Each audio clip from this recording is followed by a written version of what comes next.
इसको शांति लाने का प्रयास किया, इसको समाप्त कर न केवल शांति लाने का प्रयास किया बल्कि युवाओं का भविष्य भी सुरक्षित किया। पीएम मोदी ने कहा कि आज के दिन नक्सल प्रभावित जिलों की संख्या 20 से भी कम हो गई है। साथ ही उन्होंने बताया कि नॉर्थ ईस्ट में अलगाववाद को खत्म कर शांति लाने के लिए 10 समझौते किए।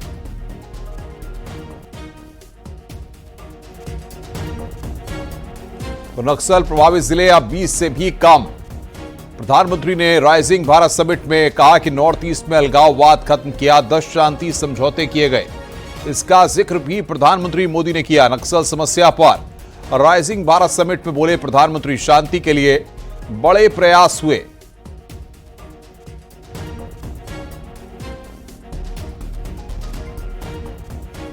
दस शांति समझौते। साथियों, आप नक्सलवाद को भी देखिए। देश के 125 से अधिक जिले नक्सलवाद की चपेट में, हिंसा की चपेट में थे। 125 डिस्ट्रिक्ट जहां से नक्सलवाद शुरू होता था वहां सरकार की बाउंड्री खत्म हो जाती थी।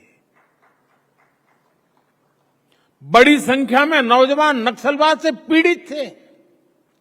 हमने ऐसे नौजवानों को मुख्य धारा में लाने के लिए प्रयास किए। बीते 10 वर्षों में 8000 से अधिक नक्सलियों ने सरेंडर किया है, हिंसा का रास्ता छोड़ा है। आज नक्सल प्रभावित जिलों की संख्या भी 20 से कम रह गई है। हमारे नॉर्थ ईस्ट में भी दशकों से अलगाव का, हिंसा का एक अंतहीन सिलसिला चल रहा था। हमारी सरकार ने बीते 10 सालों में 10 बड़े शांति समझौते किए। न्यूज 18 के मंच पर पीएम मोदी का बड़ा बयान सामने आया कि अलग देश का विचार कुछ कट्टरपंथियों का था। अलग देश का विचार सामान्य मुस्लिमों का नहीं था। राष्ट्रहित के ऊपर सत्ता का मोह रखा गया था। कांग्रेस के कुछ नेताओं ने खाद पानी दिया। तो कांग्रेस पर यहां पर निशाना साधा है। प्रधानमंत्री ने सामान्य मुस्लिमों का विचार नहीं था। न्यूज 18 के मंच पर प्रधानमंत्री ने इस बात को कहा है। ये तुष्टीकरण की राजनीति कोई नई नहीं है। इसका बीज हमारे स्वतंत्रता संग्राम के समय ही बो दिया गया था। अब सोचिए, भारत से पहले, भारत के साथ साथ और हमारे बाद दुनिया में कई देश आजाद हुए, लेकिन कितने देश ऐसे हैं जिनकी आजादी की शर्त विभाजन थी? कितने देश हैं जो आजादी के साथ ही टूट गए? भारत के साथ ही ऐसा क्यों हुआ?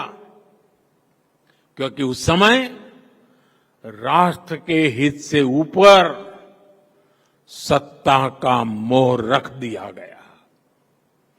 अलग देश का विचार सामान्य मुस्लिम परिवारों का नहीं था, बल्कि कुछ कट्टरपंथियों का था, जिसको कांग्रेस के कुछ नेताओं ने खाद पानी दिया ताकि वे सत्ता के अकेले दावेदार बन सके। साथियों, तुष्टीकरण की इस राजनीति में कांग्रेस को सत्ता मिली, कुछ कट्टरपंथी नेताओं को ताकत और दौलत मिली, लेकिन सवाल ये है, आम मुसलमान को क्या मिला? गरीब पसबंदा मुसलमान को क्या मिला? उसे मिली उपेक्षा, उसे मिली अशिक्षा, उसे मिली बेरोजगारी। प्रधानमंत्री नरेंद्र मोदी ने वक्फ कानून में संशोधन का जिक्र करते हुए कहा कि संसद में वक्फ संशोधन बिल पर दूसरी सबसे बड़ी बहस चली। पीएम मोदी ने कहा कि लोकसभा और राज्यसभा में 16 घंटे तक बहस चली। उन्होंने कहा कि 75 साल में यह दूसरा मामला है जिस पर इतने लंबे समय तक बहस चली। यह भारत के लोकतंत्र का परिचायक है। कई राज्यों में गांव के गांव हजारों हेक्टेयर जमीन अब एनओसी और कानूनी उलझनों में फंसी पड़ी है।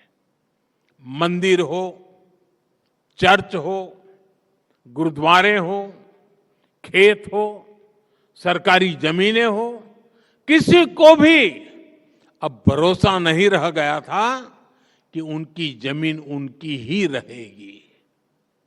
सिर्फ एक नोटिस आता था और लोग अपने ही घर और खेत के लिए कागज ढूंढते रह जाते थे।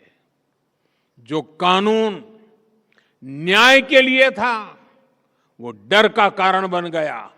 ये कैसा कानून था? साथियों, मैं देश की संसद को सर्व समाज के हित में, मुस्लिम समाज के हित में एक शानदार कानून बनाने के लिए बधाई देता हूं।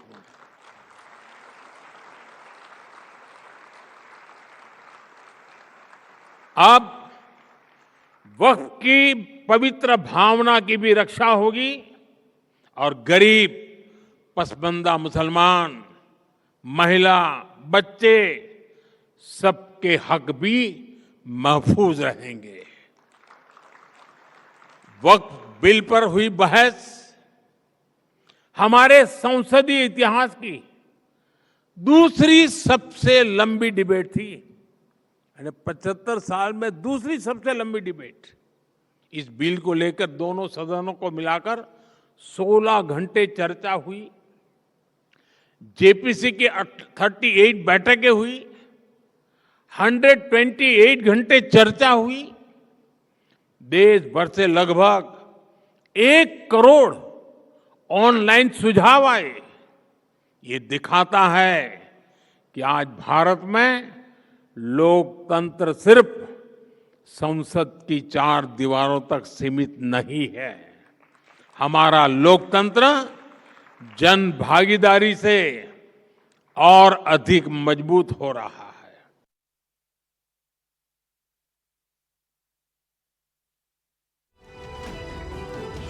इधर दिल्ली हज कमेटी के अध्यक्ष कौसर जहां ने कहा कि पीएम ने जो कहा सही कहा है। देखिए, जैसे माननीय प्रधानमंत्री जी ने कहा, बिल्कुल सही कहा कि अब वक्फ संशोधन बिल के आने से जो गरीब, वंचित या जो अंडर प्रिविलेज मुसलमान वर्ग, महिलाएं, बच्चे, उन सबको अपना हक मिलेगा। इसमें किसी का हक लिया नहीं जा रहा है, उन्हें अपना हक दिलवाया जा रहा है, जिससे कि वो पहले उन्हें नहीं मिल रहा। और ये जो है मुसलमान कौम के हित में है और ये बहुत बड़ा और ऐतिहासिक कदम है, जो कि ऐसा कदम जो है पिछली सरकारों में इतनी हिम्मत ही नहीं थी कि वो ऐसा कदम उठा सके। लेकिन माननीय प्रधानमंत्री जी का जो कार्यकाल रहा है उसमें ऐसे और कई ऐतिहासिक फैसले हुए हैं और मुसलमान कौम के हित में तो ये बहुत ही अच्छा और बेहतरीन फैसला है। वहीं प्रधानमंत्री के बयान पर विपक्ष का रिएक्शन सामने आया है।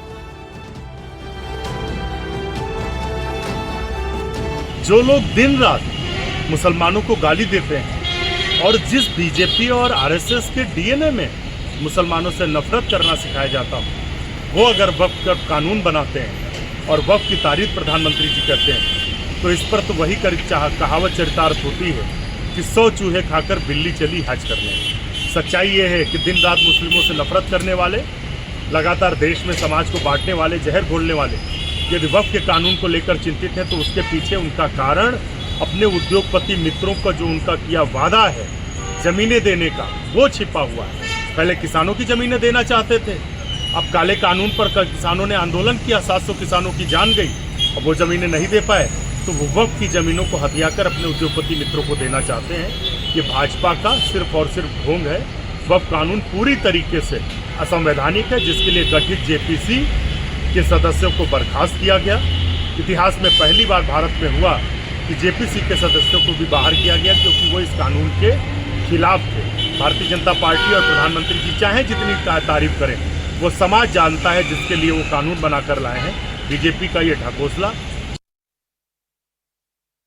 देखिए, प्रधानमंत्री जी जब ये कहते हैं कि वक्फ संशोधन बिल का विरोध विपक्ष इसलिए कर रहा है क्योंकि वो तुष्टीकरण की राजनीति कर रहे हैं, तो विपक्ष पूछना चाहता है, समाजवादी पार्टी पूछना चाहती है कि कौन लोग हैं जो दंगाइयों को कपड़े से पहचान लेते हैं। ये किसकी सरकार में लोग दूसरे धर्म स्थल पे दूसरों के झंडे लगा रहे हैं? आखिर ये किसकी सरकार में हो रहा है? भारतीय जनता पार्टी की सरकार का लोकतंत्र में, संविधान में भरोसा नहीं, विश्वास नहीं।